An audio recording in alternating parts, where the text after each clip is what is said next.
Welcome to another edition of Mark's Inspiration. Glad you could join me here today, as always. And it's a hot one today in St. Louis, Missouri. Got up to about 100 yesterday, and it's going to be another one close to 100 today, probably. Hope it's wonderful wherever you are in the world. And today we're going to continue with The Power Is Within, available on Amazon. Pick up your copy today. I'm sure it will be of value to you. But listen here, you may get something out of it here also.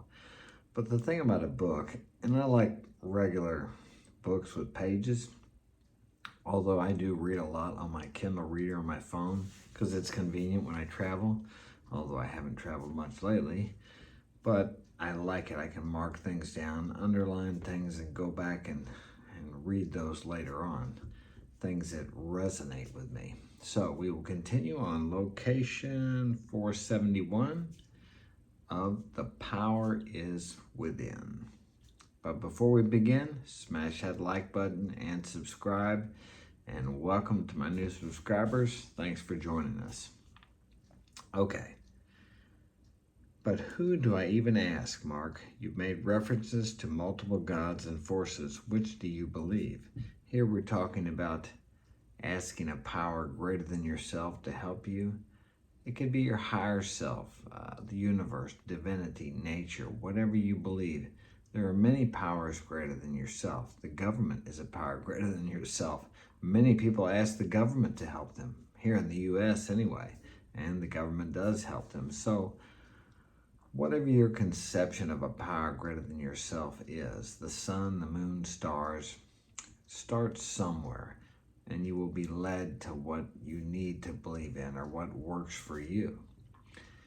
There are many different names for God in the Bible. I use that because I was born in a Christian nation. Okay, so whatever name you use is really not as important as believing that there's something besides your rational, conscious 2 + 2 = 4 mind that can lead you to the desired life that is not manifest yet for you. Okay, so it doesn't matter. You simply have to believe that there is a higher force, something greater than your logical 2 + 2 mind. That is simple, right? But Mark, surely I have to do something.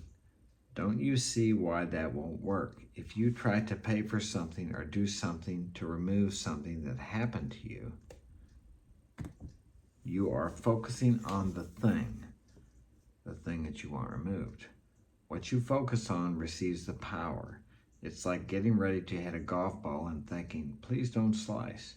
Your body can't not do something. It can only do what you tell it to do, not what you tell it not to do. Okay. The same is true of belief. What you visualize is the thing that is amplified. Focus on the removal of the obstacle on the opposite and believe in that replacement and it will be removed. You can't not think about something. You can only change that thought into something that you desire. You can't focus on, I don't want that in my life, because you'll get more of what you don't want because you're focusing on what you don't want. You have to focus on what you want. It's amazing, and I've done this too. You can ask someone what they want in life, and they'll start telling you all the things they don't want. What kind of man do you want? For example, if you ask a woman, well, I want a man that doesn't drink. I want a man that doesn't yell at me. I want a man that doesn't try to control me. I want a man that doesn't lay around the house all day. Instead of saying, I want a man who gives me freedom. I want a man who works hard. I want a man who loves me.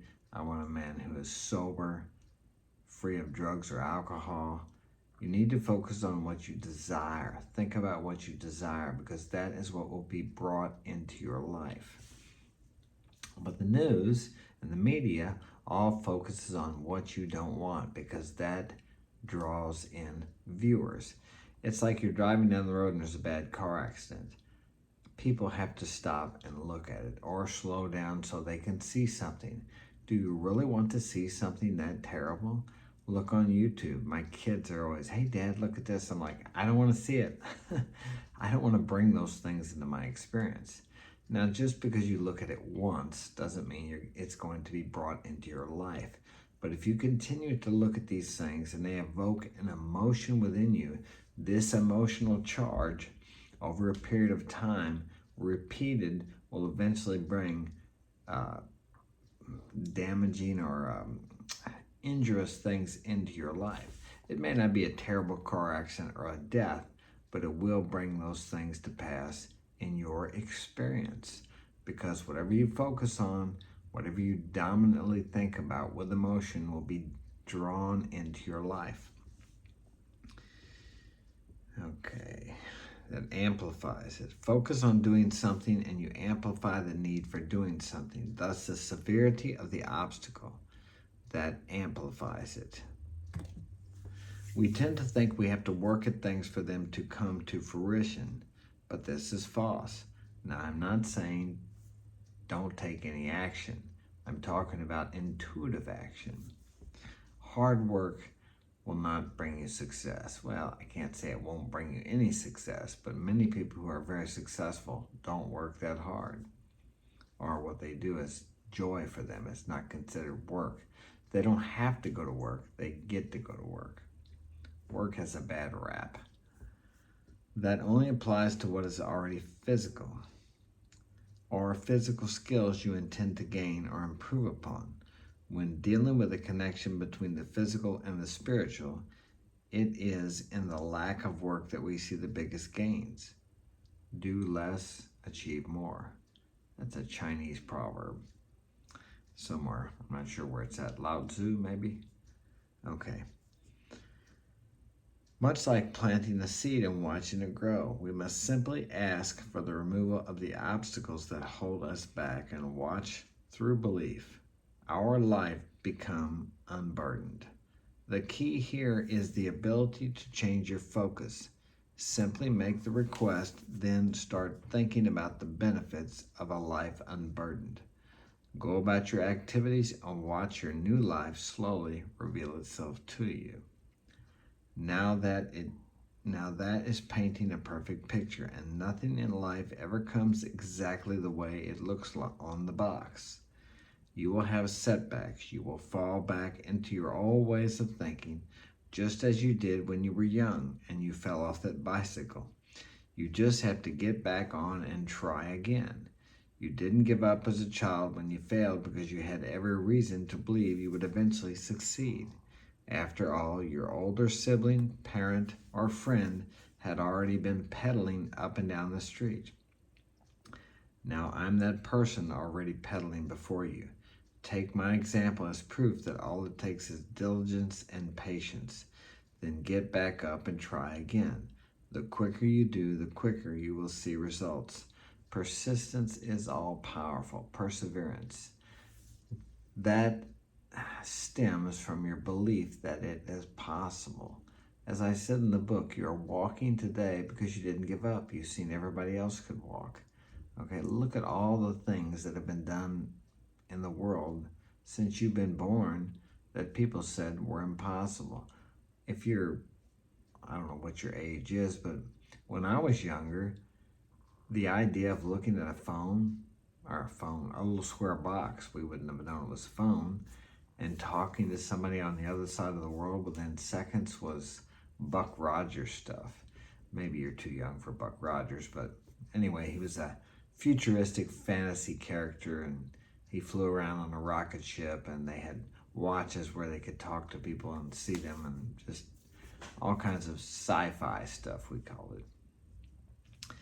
I would be willing to bet that when you were young, you didn't simply learn to ride a bike, but you learned to ride it with no hands, or pop a wheelie, or jump over a ramp. Similarly, as you master this new mindset, over time you will come to realize that you have mastery over aspects of your life you didn't before. You'll be able to dismiss day-altering situations that once would have caused you to lose sleep at night as nothing more than insignificant circumstances. You'll be able to laugh at the crazy driver who cut you off on the way home. I got cut off yesterday. No, I had a guy pass me. I pulled over And I got frustrated at first, but I thought, hey, you know what?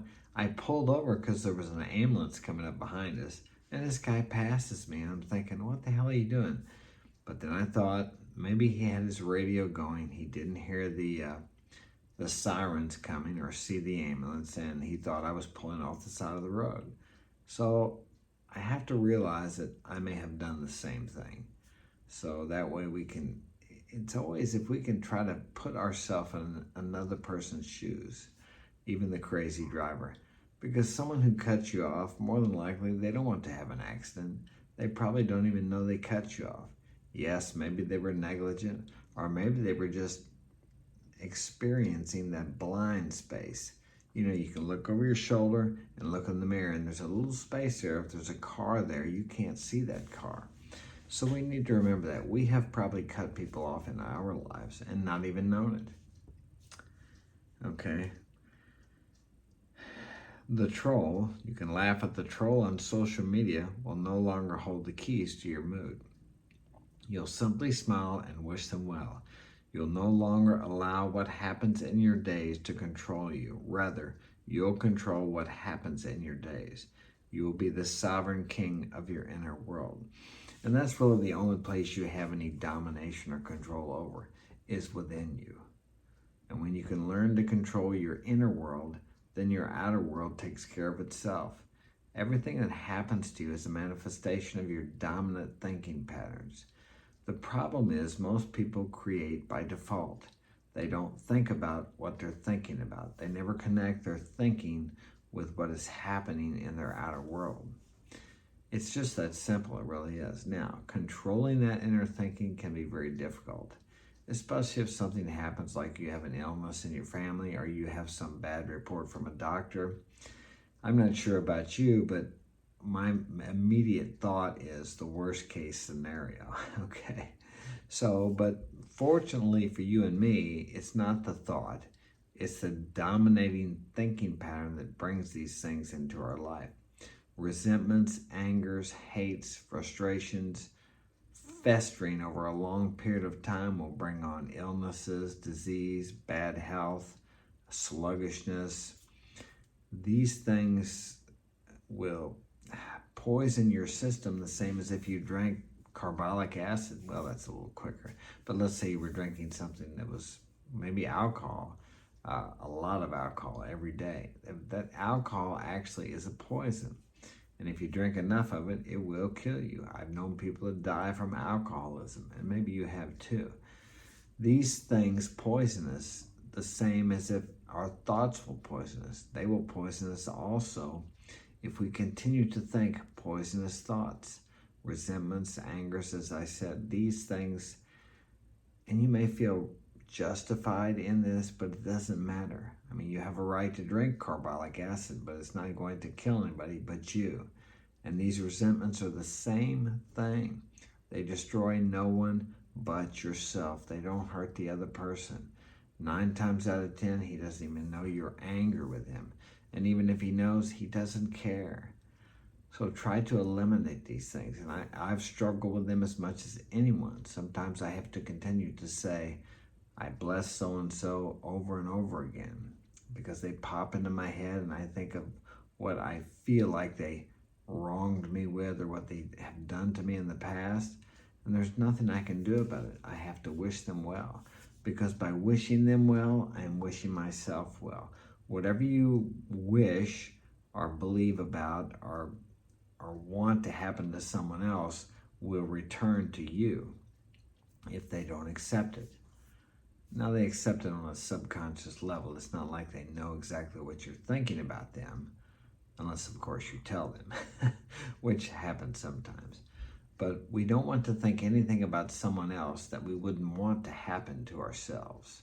And I need to hear this as much as you do, because I struggle with that sometimes too. As I said, I feel as people have done me wrong, but I have done people wrong too, so I want them to forgive me, so I need to forgive other people. Okay, that's all we have time for today. Thank you for joining me.